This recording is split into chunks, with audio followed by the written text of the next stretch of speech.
दिल्ली में अवैध रूप से रह रहे 5 बांग्लादेशी गिरफ्तार। प्रेस कॉन्फ्रेंस कर दिल्ली पुलिस ने दी जानकारी। गिरफ्तार बांग्लादेशी नागरिकों के पास से फर्जी वोटर और आधार कार्ड मिले। पुलिस के मुताबिक फर्जी दस्तावेजों के आधार पर बनवाए गए थे पहचान पत्र। दिल्ली पुलिस ने बताया, जंगल के रास्ते भारत में आते हैं बांग्लादेशी घुसपैठिए, फिर बॉर्डर से बस ट्रेन के जरिए पहुंचते हैं दिल्ली।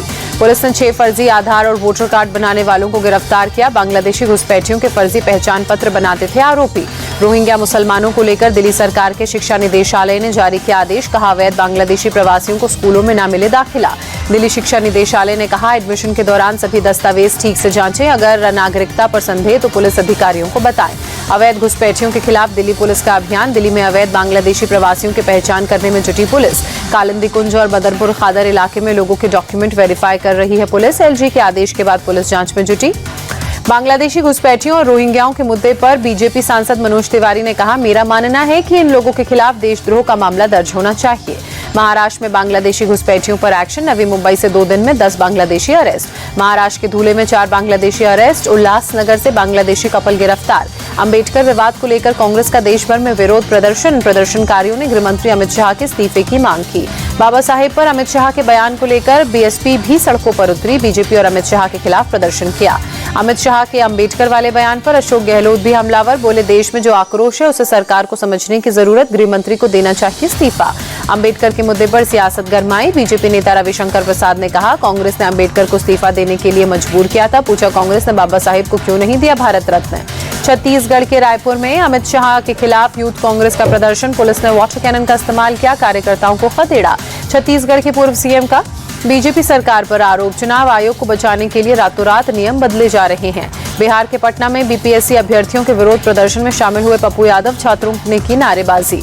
सांसद पप्पू यादव ने कहा, विपक्ष के सभी सांसद विधायक भी यहां आए, इसमें क्या राजनीति है। इन लोगों को की यही मांग है कि परीक्षाएं फिर से होनी चाहिए। नहीं थम रही अभिनेता अल्लू अर्जुन की मुश्किलें। भगदड़ मामले में हैदराबाद के चिक्कड़पल्ली थाने में पूछताछ। बेल रद्द कराने के लिए हाईकोर्ट जा सकती है पुलिस। अल्लू अर्जुन को पूछताछ के बाद संध्या थिएटर में भगदड़ वाली जगह भी ले जाया जा सकता है। कल मिले नोटिस में संकेत। सुपरस्टार अल्लू अर्जुन के घर पर हुई तोड़फोड़ के बाद एक्शन में हैदराबाद पुलिस। अल्लू अर्जुन के घर की बढ़ाई गई सुरक्षा। अल्लू अर्जुन के घर पर हुए हमले के बाद सियासत तेज। बीआरएस ने हमलावरों पर रेवंत रेड्डी के करीबी होने का आरोप लगाया। बीआरएस के आरोप के बाद कांग्रेस के नेताओं ने बीआरएस नेता टी रामाराव के साथ आरोपी रेड्डी श्रीनिवास का फोटो शेयर किया। फोटो में रेड्डी श्रीनिवास के गले में बीआरएस का गमछा नजर आया। बीजेपी नेता शहजाद पूनावाला ने कहा, कांग्रेस पार्टी की तेलंगाना सरकार आपातकालीन मानसिकता से काम कर रही है। पत्थर फेंकने वाला शख्स सीएम रेवंत रेड्डी का करीबी।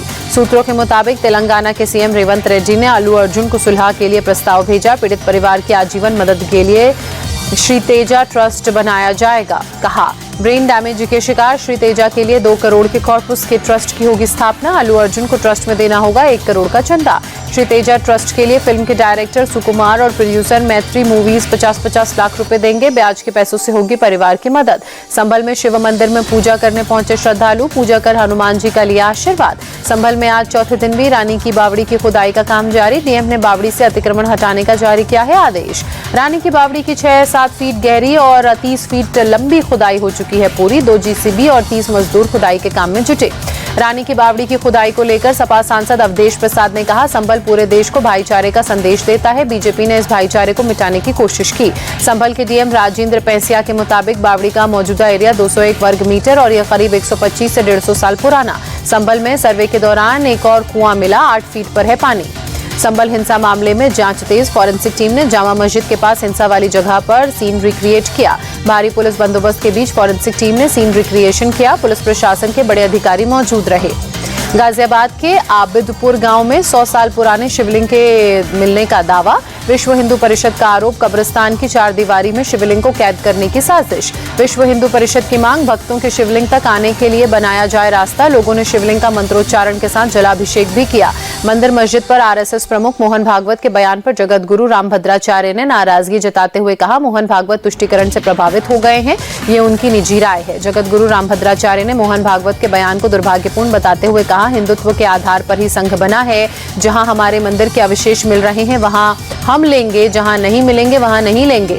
जगत गुरु रामभद्राचार्य ने कहा, मोहन भागवत संघ के सरसंघ चालक हैं, हमारे नहीं है। वो संभल में हुई हिंसा और हिंदुओं के खिलाफ जारी अत्याचार के बारे में तो कुछ नहीं कह रहे हैं। यूपी के कानपुर में बीजेपी मेयर प्रमिला पांडे का एक्शन, मुस्लिम बाहुल्य इलाकों से सालों से बंद पड़े मंदिरों को खुलवाया। बीजेपी मेयर ने कई मंदिरों से अवैध कब्जे को भी हटाया, साफ सफाई के निर्देश दिए। 1992 के दंगों के बाद से ही बंद पड़ा था मंदिर। अटल बिहारी वाजपेयी की जयंती के अवसर पर अटल युवा महाकुंभ में शामिल हुए सीएम योगी और राजनाथ सिंह। लखनऊ के केरी स्टेडियम में आयोजित किया गया कार्यक्रम। ओडिशा के भुवनेश्वर में सीएम मोहन चरण मांझी ने उड़िया लेखक विश्वनाथ कर की प्रतिमा का अनावरण किया। केंद्रीय मंत्री धर्मेंद्र प्रधान भी मौजूद रहे। कर्नाटक के गृह मंत्री जी परमेश्वर ने KMCRI का दौरा किया। आग लगने की घटना से पीड़ित लोगों को उससे बातचीत की। एक देश एक चुनाव को लेकर 8 जनवरी को जेपीसी की पहली बैठक होगी। सूत्रों के हवाले से खबर, जेपीसी में 27 लोकसभा और 12 राज्यसभा सांसद शामिल। शीतकालीन सत्र में एक देश एक चुनाव को लेकर बिल पेश किया गया था, जिससे चर्चा के लिए जेपीसी के बाद भेजा गया। दाऊद के भाई इकबाल कास्कर पर मनी लॉन्ड्रिंग केस में ईडी की कार्रवाई। मुंबई में इकबाल कास्कर की प्रॉपर्टी अटैच की। नोपोपिस टावर में कास्कर के कुछ फ्लैट्स अटैच। राहुल गांधी ने बीजेपी सरकार पर ट्वीट कर साधा निशाना, लिखा बढ़ती महंगाई ने बिगाड़ा आम आदमी की रसोई का बजट, कुंभकर्ण की नींद सो रही सरकार। राहुल गांधी पर केंद्रीय मंत्री अर्जुन राम मेघवाल ने कहा, राहुल अपने हर बयान में बाबा साहेब को बीच में ले आते हैं। बाबा साहब का जितना अपमान कांग्रेस ने किया उतना किसी पार्टी ने नहीं किया। महाराष्ट्र में कानून व्यवस्था पर संजय राउत ने कहा, महाराष्ट्र में कानून व्यवस्था दिन प्रतिदिन गंभीर हो रही है। सरकार बनी लेकिन काम नहीं कर पा रही है। जमीन के बदले नौकरी से जुड़े मनी लॉन्ड्रिंग के मामले में दिल्ली की राउज एवेन्यू कोर्ट ने सुनवाई टाली। अब 17 जनवरी को सुनवाई। ईडी ने लालू यादव के परिवार को आरोपी बनाया है। बिहार के सीएम नीतीश कुमार की प्रगति यात्रा के दूसरे चरण की शुरुआत अगले साल 4 जनवरी से गोपालगंज से होगी। लखनऊ बैंक लूटकांड मामले में यूपी पुलिस को बड़ी कामयाबी। पुलिस ने लखनऊ और गाजीपुर में 2 लुटेरों को मार गिराया।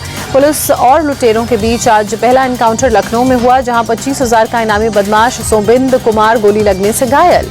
सोबिंद की इलाज के दौरान अस्पताल में मौत। सोबिंद का एक साथी अंधेरे का फायदा उठाकर मौके से फरार। पुलिस और लुटेरों के बीच दूसरा एनकाउंटर गाजीपुर में हुआ, जहां सन्नी दयाल नाम का एक बदमाश घायल हो गया और इलाज के दौरान उसकी मौत हो गई। लखनऊ बैंक लूट में पुलिस ने अब तक 4 आरोपियों को गिरफ्तार किया, जबकि 2 आरोपियों की तलाश अभी भी जारी। पुलिस ने गिरफ्तार बदमाशों के कब्जे से भारी मात्रा में जेवर और नकदी बरामद की, साथ ही एक कार और हथियार भी जब्त किए। राजस्थान के कोटपुतली में 3.5 साल की बच्ची बोरवेल में गिरी। मौके पर रेस्क्यू ऑपरेशन जारी। प्रशासन और मेडिकल टीम मौके पर मौजूद। करीब 150 फुट बताई जा रही है बोरवेल की गहराई। यूपी के बागपत में दबंगों ने दलित परिवार को बेरहमी से पीटा, महिलाओं को भी नहीं बख्शा। पुलिस ने मामला दर्ज कर कुछ लोगों को गिरफ्तार किया। अहमदाबाद में अंबेडकर की खंडित प्रतिमा को लेकर मचा बवाल। लोगों ने आरोपियों को कड़ी सजा दिलाने की मांग की। केके कॉलेज के पास लगी थी मूर्ति। मध्य प्रदेश के भोपाल में एक MRI सेंटर का कर्मचारी विशाल ठाकुर जेल भेजा गया। चेंजिंग रूम की फॉल सीलिंग में अपने मोबाइल को छिपाकर मरीजों को कपड़े चेंज करते हुए वीडियो रिकॉर्ड करता था।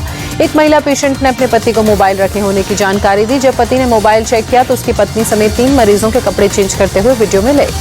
नागपुर पुलिस ने शातिर अपराधी विशाल मेश्राम को सिनेमा हॉल से पकड़ा। पुष्पा 2 देखने गया था अपराधी।